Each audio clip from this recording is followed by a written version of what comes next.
मकतबे इश्क में एक ढंग निराला देखा, उसको छुट्टी न मिली जिसको सबक याद हुआ। खैर, यह सब बात जाने दे सुधा, अब तू कब ब्याह करेगी? जल्द ही करूंगी, सुधा बोली। किससे? तुझसे। और दोनों खिलखिलाकर हंस पड़ी। बादल हट गए थे और पाकड़ की छाह को चीरते हुए एक सुनहली रोशनी का तार झिलमिला उठा। हंसते वक्त गेसु के कान के टॉप चमक उठे और सुधा का ध्यान उधर खिंच गया। ये कब बनवाया तूने? बनवाया नहीं तो उन्होंने दिए होंगे। क्यों? गेसु ने शर्मा कर सिर हिला दिया। सुधा ने उठकर हाथ से छूते हुए कहा, कितने सुंदर हैं कमल। वाह! क्यों गेसु, तूने सचमुच के कमल देखे हैं? न, मैंने देखे हैं। कहाँ? असल में 5-6 साल पहले तक तो मैं गांव में रहती थी ना, ऊंचाहार के पास। गांव में मेरी बुआ रहती है ना, बचपन से मैं उन्हीं के पास रहती थी। पढ़ाई की शुरुआत मैंने वहीं की और 7वीं तक वहीं पढ़ी। तो वहां मेरे स्कूल के पीछे के पोखरे में बहुत से कमल थे। रोज शाम को मैं भाग जाती थी और तालाब में घुसकर कमल तोड़ती और घर से बुआ एक लंबा सा सोंटा लेकर गालियां देती हुई आती थी मुझे पकड़ने के लिए। जहां वह किनारे पर पहुंचती थी तो मैं कहती, अभी डूब जाएंगे बुआ, अभी डूबे। तो बहुत रबड़ी मलाई की लालच देकर वह मिन्नत करती, निकल जाओ, तो मैं निकलती थी। तुमने तो कभी देखा नहीं होगा हमारी बुआ को ना, तूने कभी दिखाया ही नहीं। इधर बहुत दिनों से आई ही नहीं वे। आएंगी तो तुझे दिखाऊंगी।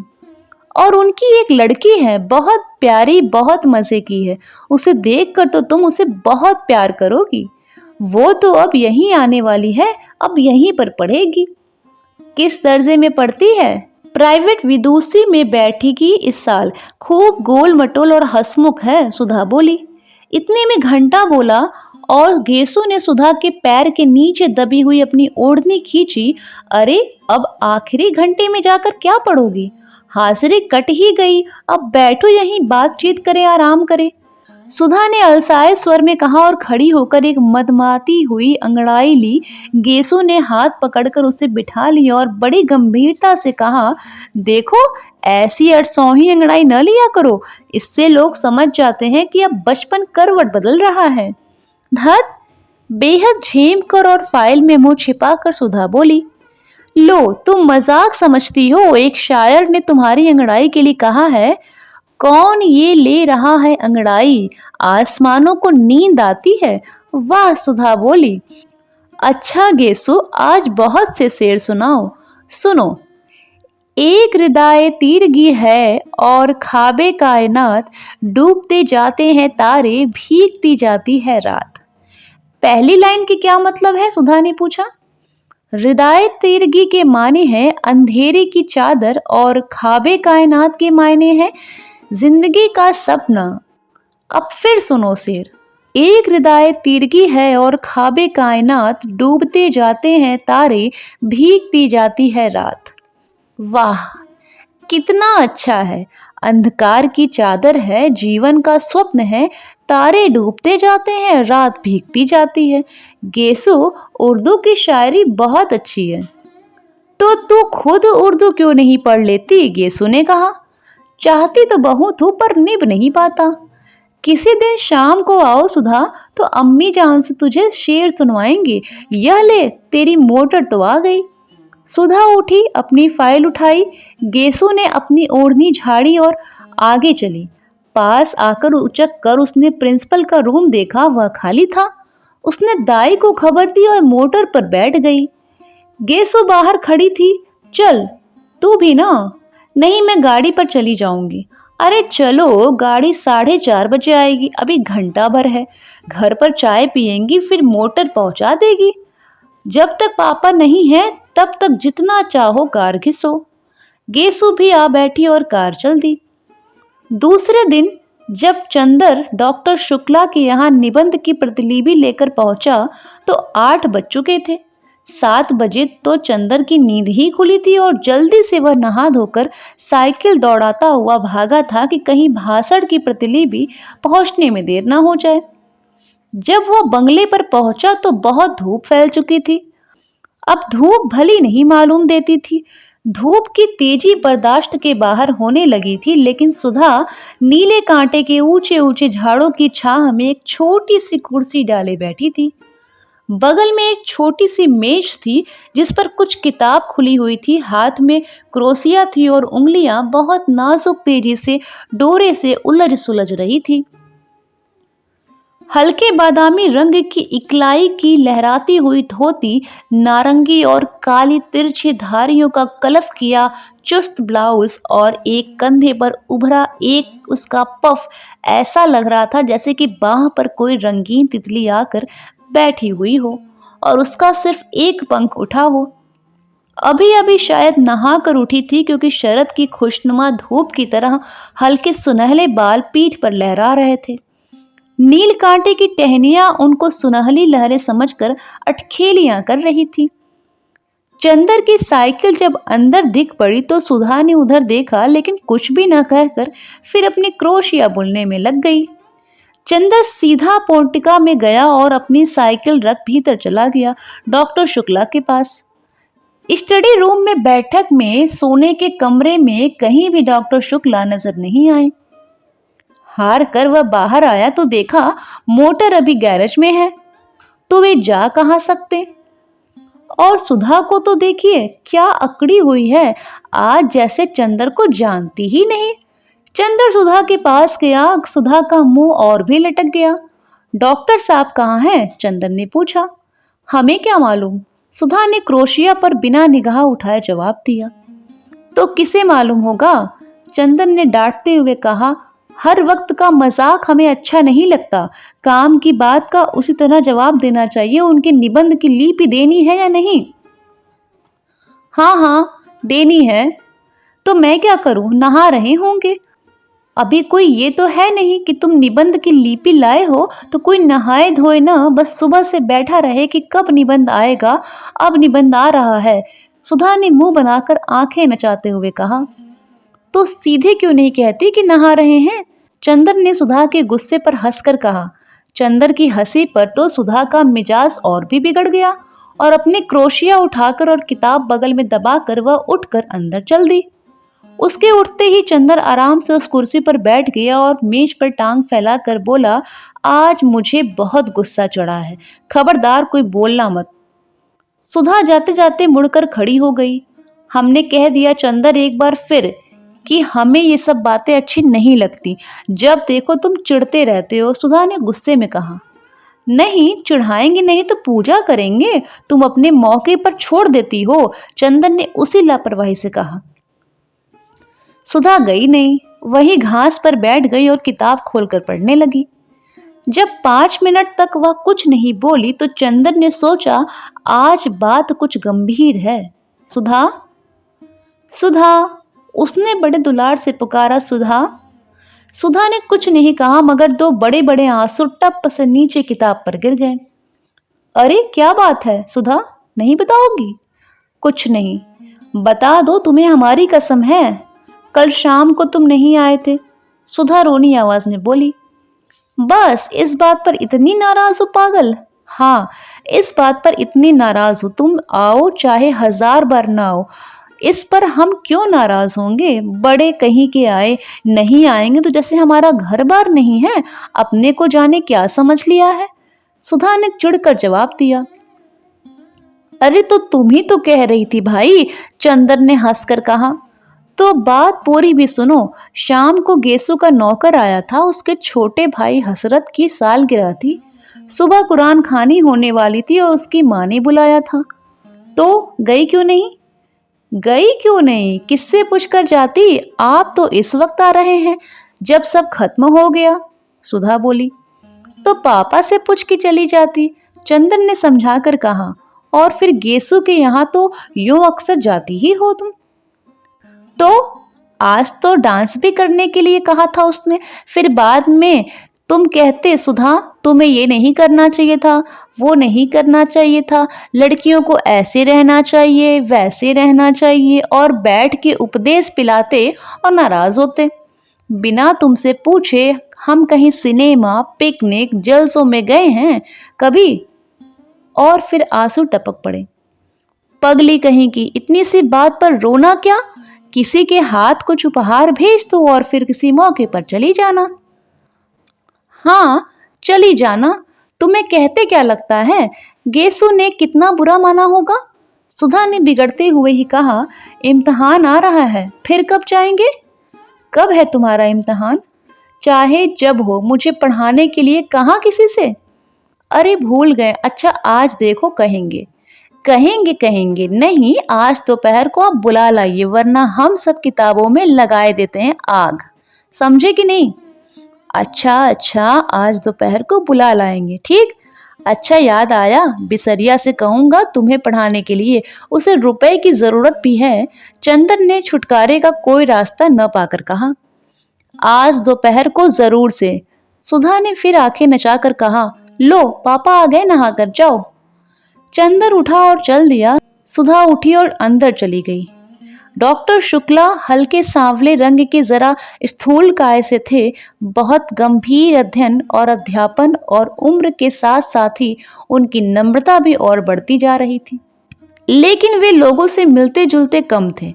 व्यक्तिगत दोस्ती उनकी किसी से भी नहीं थी, लेकिन उत्तर भारत के प्रमुख विद्वान होने के नाते कॉन्फ्रेंसों में, मौखिक परीक्षाओं में, सरकारी कमेटियों में वे बराबर बुलाए जाते थे और इसमें प्रमुख दिलचस्पी से हिस्सा भी लेते थे। ऐसी जगहों में चंदर अक्सर उनका प्रमुख सहायक रहता था और इसी नाते चंदर भी प्रांत के बड़े बड़े लोगों से परिचित हो गया था।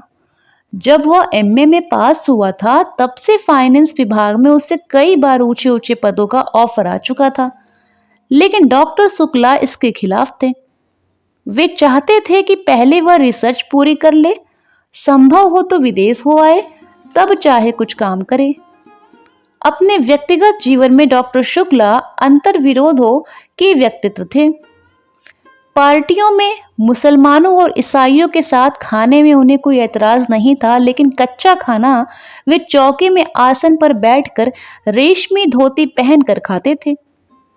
सरकार को उन्होंने सलाह दी कि साधुओं और सन्यासियों को जबरदस्ती काम में लगाया जाए और मंदिरों की जायदादें जब्त कर ली जाए। लेकिन सुबह घंटे भर तक पूजा जरूर करते थे। पूजा पाठ, खान पान, जात पात के पक्के हामी, लेकिन व्यक्तिगत जीवन में कभी यह नहीं जाना कि उनका कौन शिष्य ब्राह्मण है, कौन बनिया, कौन खत्रिय और कौन कायस्थ। नहाकर वे आ रहे थे और दुर्गा सप्तशती का कोई श्लोक गुनगुना रहे थे।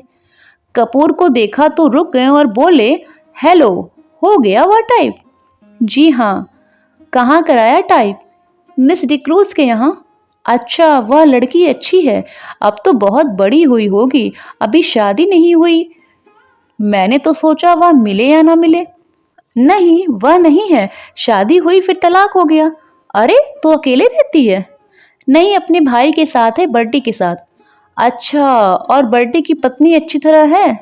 वह मर गई। राम राम, तब तो घर ही बदल गया होगा। पापा पूजा के लिए सब बिछा दिया, सहसा सुधा बोली। अच्छा बेटी, अच्छा चंदर, मैं पूजा कर आऊं जल्दी से। तुम चाय पी चुके? जी हाँ। अच्छा, तो मेरी मेज पर एक चार्ट है, जरा इसको ठीक कर दो, तब तक मैं अभी आया। चंदर स्टडी रूम में गया और मेज पर बैठ गया। कोट उतार कर उसने खूंटी पर टांग दिया और नक्शा देखने लगा। पास में एक छोटी सी चीनी की प्याली में चाइना इंक रखी थी और मेज पर पानी।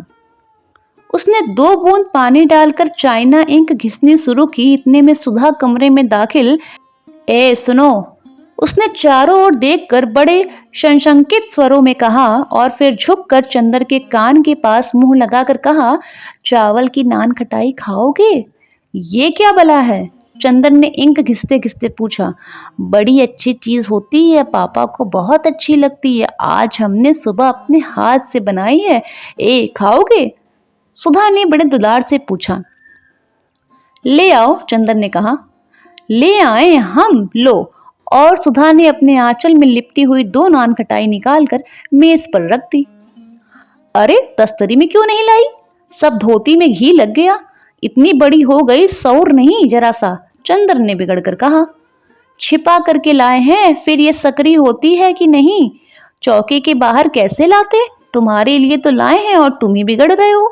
अंधे को नौन दो, अंधा कहे मेरी आंखें फोड़ी। सुधा ने मुंह बनाकर कहा, खाना है कि नहीं? हाथ में तो हमारे स्याही लगी है, चंद्र बोला। हम अपने हाथ से नहीं खिलाएंगे, हमारा हाथ जूठा हो जाएगा। और राम राम, पता नहीं तुम रेस्तरों में मुसलमान के हाथ का खाते होगे। थू थू। चंद्र सुधा की इस बात पर हंस पड़ा और पानी में हाथ डुबोकर बिना पूछे सुधा के आंचल में हाथ पोंछ दिए स्याही के और बेतकल्लुफी से नान कटाई उठाकर खाने लगा। बस अब धोती का किनारा रंग दिया और यही पहनना है हमें दिन भर, सुधा ने बिगड़ कर कहा। खुद नान खटाई छिपा कर लाई और घी लग गया तो कुछ नहीं, और हमने स्याही पोंछ दी तो मुंह बिगड़ गया, चंदर ने मैपिंग पेन में इंक लगाते हुए कहा। हाँ, अभी पापा देखें तो और बिगड़े कि धोती में घी स्याही सब लगाए रहती है, तुम्हें क्या? और उसने स्याही लगा हुआ छोर कस कर कमर में बांध लिया। छी, वही घी में तर छोर कमर में खोस लिया, गंदी कहीं की, चंदन ने चार्ट की लाइनें ठीक करते हुए कहा। गंदी है तो तुमसे मतलब, और मुंह चढ़ाते हुए सुधा कमरे से बाहर चली गई। चंदर चुपचाप बैठा चार्ट दुरुस्त कर रहा था। उत्तर प्रदेश के पूर्वी जिला बलिया, आजमगढ़, बस्ती, बनारस आदि में बच्चों की मृत्यु संख्या का ग्राफ बनाना था और एक और उनके नक्शे पर बिंदुओं की एक सघनता से मृत्यु संख्या का निर्देश करना था। चंदर की एक आदत थी कि वह काम में लगता था तो भूत की तरह लगता था। फिर उसे दीन दुनिया किसी की भी खबर नहीं रहती थी। खाना पीना, तन बदन, किसी का होश नहीं रहता था।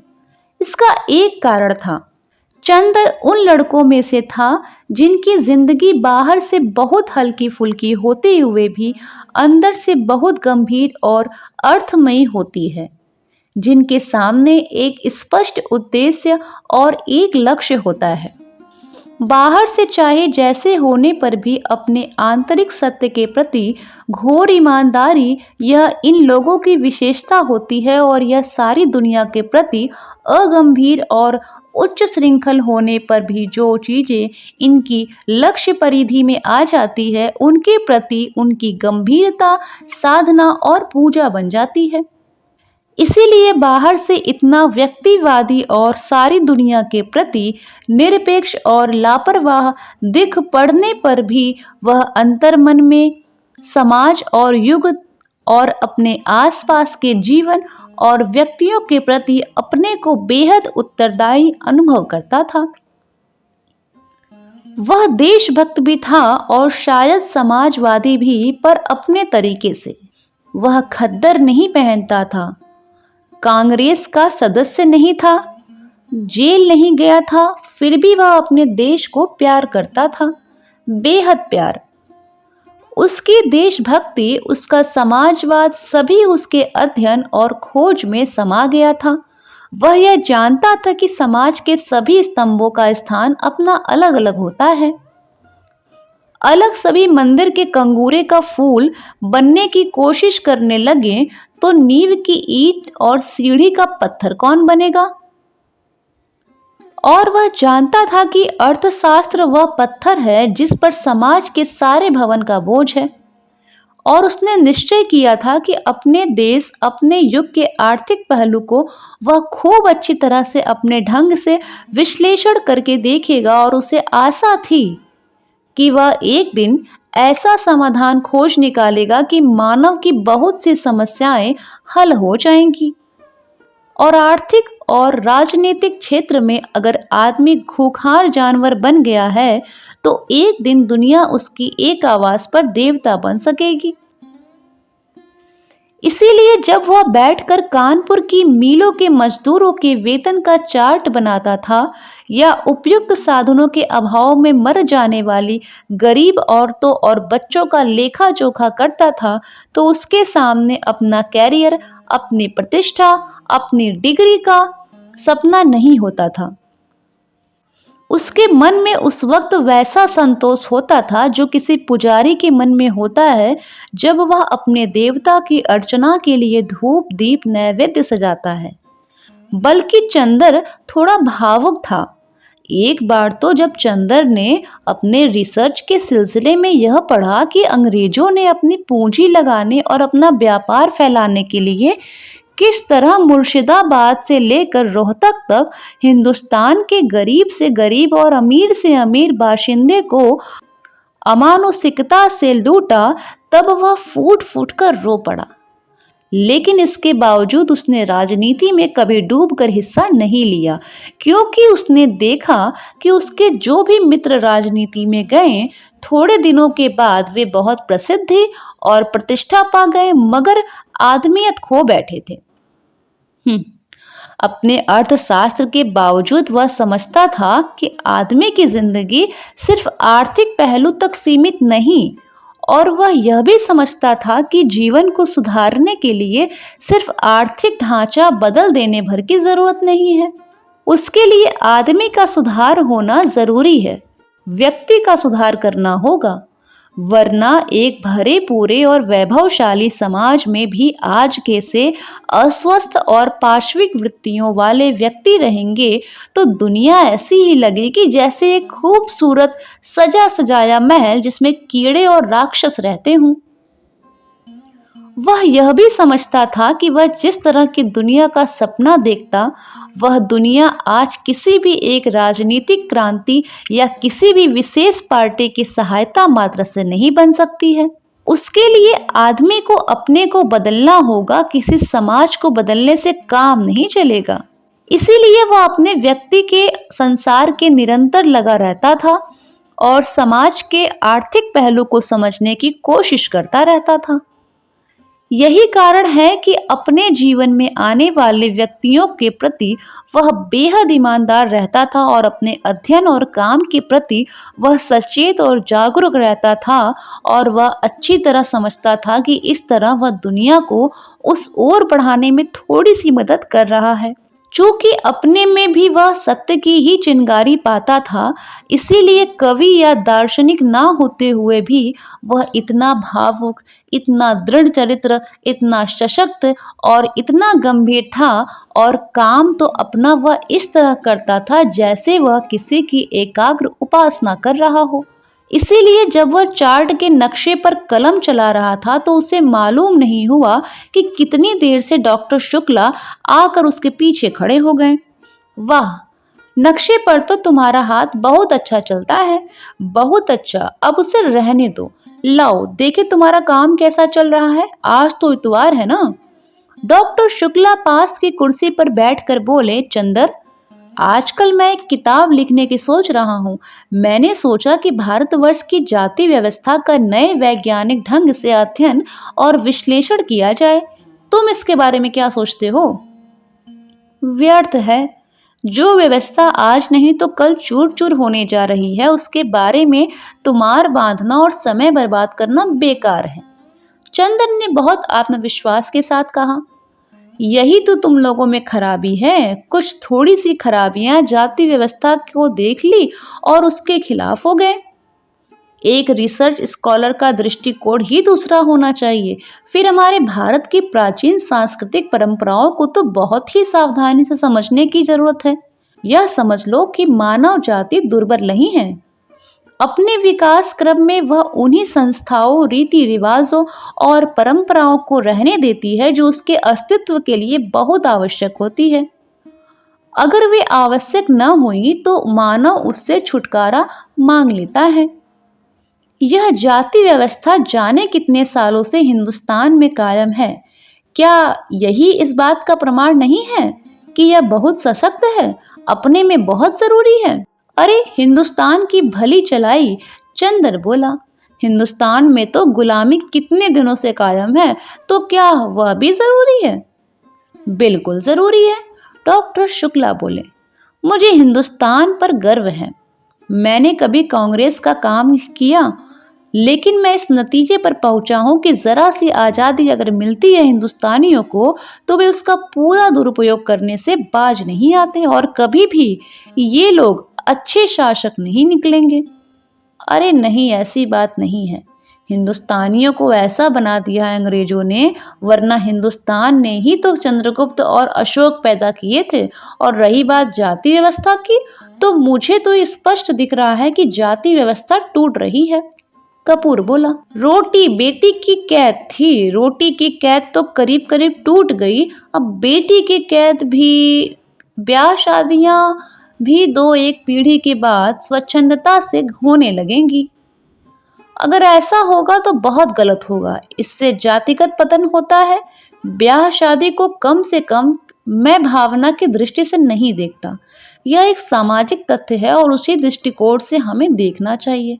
शादी में सबसे बड़ी बात होती है सांस्कृतिक समानता, और जब अलग अलग जाति में अलग अलग रीति रिवाज है तो एक जाति की लड़की दूसरी जाति में जाकर कभी भी अपने को ठीक से संतुलित नहीं कर सकती।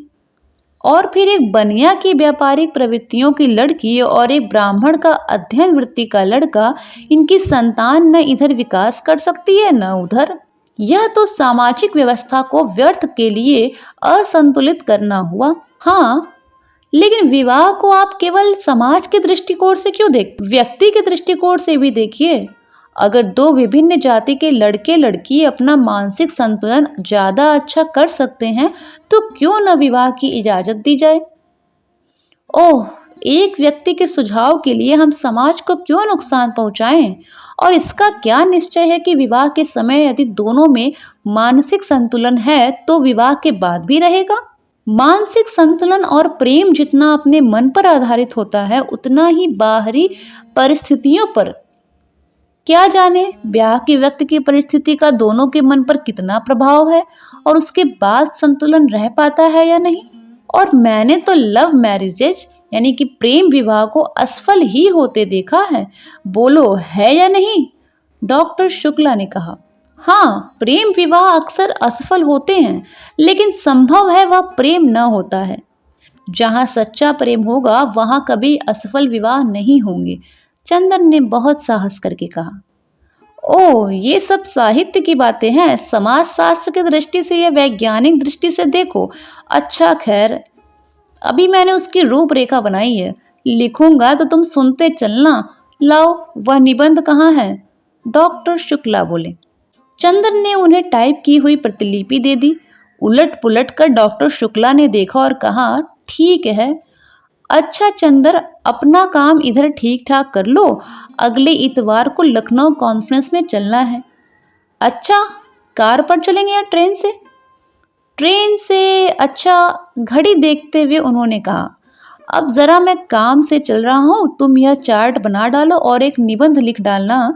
पूर्वी जिलों में शिशु मृत्यु प्रांत के स्वास्थ्य विभाग ने एक पुरस्कार घोषित किया है। डॉक्टर शुक्ला चले गए। चंदन ने फिर चार्ट में हाथ लगाया। चंदर के जाने के जरा ही देर बाद पापा आए और खाने बैठे। सुधा ने रसोई की रेशमी धोती पहनी और पापा को पंखा झलने बैठ गई। सुधा अपने पापा की सिरचढ़ी दुलारी बेटियों में से थी और इतनी बड़ी हो जाने पर भी वह दुलार दिखाने से बाज नहीं आती थी। फिर आज तो उसने पापा की प्रिय नान खटाई अपने हाथ से बनाई थी। आज तो दुलार दिखाने का उसका हक था और भली बुरी की तरह की जिद को मान लेना करना यह पापा की मजबूरी थी। मुश्किल से डॉक्टर साहब ने अभी 2 कौर खाए होंगे कि सुधा ने कहा, नान खटाई खाओ पापा। डॉक्टर शुक्ला ने एक नान खटाई तोड़कर खाते हुए कहा, बहुत अच्छी है। खाते खाते उन्होंने पूछा, सोमवार को कौन सा दिन है सुधा? सोमवार को कौन दिन है? सोमवार को मंडे है, सुधा ने हंसकर कहा। डॉक्टर शुक्ला भी अपनी भूल पर हंस पड़े। अरे देख तो मैं कितना भुलक्कड़ हो गया हूँ, मेरा मतलब था कि सोमवार को कौन सी तारीख है? 11 तारीख, सुधा बोली। क्यों? कुछ नहीं, 10 को कॉन्फ्रेंस है और 14 को तुम्हारी बुआ आ रही हैं। बुआ आ रही हैं और बिनती भी आएगी? हाँ, उसी को तो पहुंचाने आ रही हैं, विदुषी का केंद्र यही तो है। आहा, अब तो विनती 3 महीने यहीं रहेगी पापा, अब विनती को यहीं बुला लो, मैं बहुत अकेले रहती हूँ। हाँ, अब तो जून तक यहीं रहेगी, फिर जुलाई में उसकी शादी होगी, डॉक्टर शुक्ला ने कहा। अरे अभी से? अभी उसकी उम्र ही क्या है? सुधा बोली। क्यों, तेरे बराबर है? अब तेरे लिए भी तेरी बुआ ने लिखा है। नहीं पापा, हम ब्याह नहीं करेंगे, सुधा ने मचल कर कहा। तब? बस हम पढ़ेंगे, एफए कर लेंगे, फिर बीए, फिर एमए, फिर रिसर्च, फिर बराबर पढ़ते जाएंगे, फिर एक दिन हम भी तुम्हारे बराबर हो जाएंगे। क्यों पापा? पागल नहीं तो, बातें तो सुनो उनकी। ला, 2 नान खटाई और दे। शुक्ला हंसकर बोले। नहीं, पहले तो कबूल दो, तब हम नान खटाई देंगे। बताओ, ब्याह तो नहीं करोगे? सुधा ने 2 नान खटाइयां हाथ में उठाकर कहा। ला रख। नहीं, पहले बता दो। अच्छा अच्छा, नहीं करेंगे। सुधा ने दोनों नान खटाइयां रखकर पंखा झलना शुरू किया। इतने में फिर नान खटाइयां खाते हुए डॉक्टर शुक्ला बोले, तेरी सास तुझे देखने आएगी तो यही नान खटाइयां तुमसे बनवा कर खिलाएंगे। फिर वही बात, सुधा ने पंखा पटक कर कहा। अभी तुम वादा कर चुके हो कि ब्याह नहीं करेंगे। हाँ हाँ, ब्याह नहीं करूंगा यह तो कह दिया मैंने, लेकिन तेरा ब्याह नहीं करूंगा यह मैंने कब कहा? हाँ, ये तो फिर झूठ बोल गए तुम, सुधा बोली। अच्छा ए, चलो ओहर, महाराजिन ने डांट कर कहा। इतनी बड़ी बिटिया हो गई, मारे दुलारे के बररानी जात है। महाराजिन पुरानी थी और सुधा को डांटने का पूरा हक था उसे, और सुधा भी उसका बहुत लिहाज करती थी। वह उठी और चुपचाप जाकर अपने कमरे में लेट गई। 12 बज गए थे। वह लेटी लेटी कल रात की बातें सोचने लगी। क्लास में क्या मजा आया था कल। गेसु कितनी अच्छी लड़की है। इस वक्त गेसु के यहाँ खाना पीना हो रहा होगा और फिर सब लोग मिलकर गाएंगे। कौन जाने, शायद दोपहर को कव्वाली भी हो। इन लोगों के यहाँ कव्वाली इतनी अच्छी होती है। सुधा सुन नहीं पाएगी और गेसु ने भी कितना बुरा माना। और यह सब चंदर की वजह से। चंदर हमेशा उसके आने जाने, उठने बैठने, कतर ब्यात करता रहता है। एक बार वह अपने मन से लड़कियों के साथ पिकनिक में चली गई। वहीं चंदर के बहुत से दोस्त भी थे। एक दोस्त ने जाकर चंदर से जाने क्या कह दिया कि चंदर उस पर बहुत बिगड़ गया। आगे की कहानी अगले वीडियो में।